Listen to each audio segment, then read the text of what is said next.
গুরু বন্দে পুরুষোত্তমম।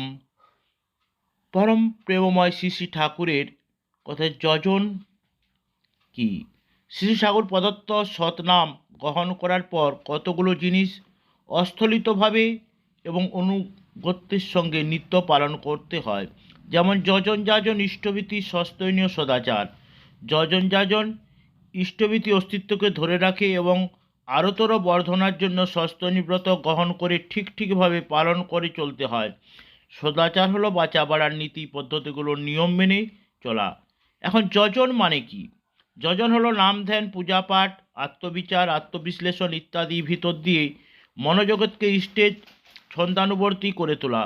যজন মানে হচ্ছে ইষ্টপ্রাণতার সহিত কায় মনোবাক্যে বাঁচা বাড়ার রীতিনীতিগুলোকে যথাযথ পরিচালন করত নিজেকে উন্নত চালনার নিয়ন্ত্রিত করা। শ্রী শ্রী ঠাকুর বললেন নিত্য সাধনা চাই। প্রথম জিনিস যজন।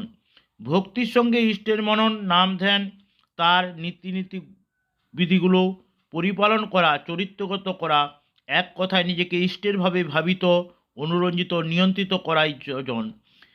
যাজন মানে সেবা সহচর্য বাক্য ব্যবহার অপরকে প্রবুদ্ধ করে ইষ্টস্বার্থ প্রতিষ্ঠা প্রাণ করে তোলা।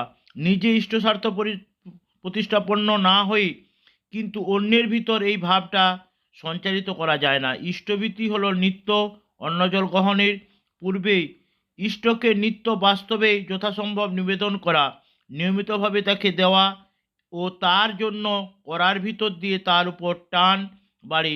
দেশ ও দশকে জাগাতে গেলে আমাদের যাজনযত্ন হতে হবে।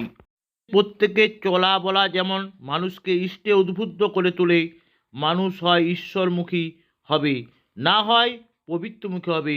নিজেরা ঈশ্বরমুখী হওয়া, অপরকে ঈশ্বরমুখী করে তোলায় মঙ্গলের পথ।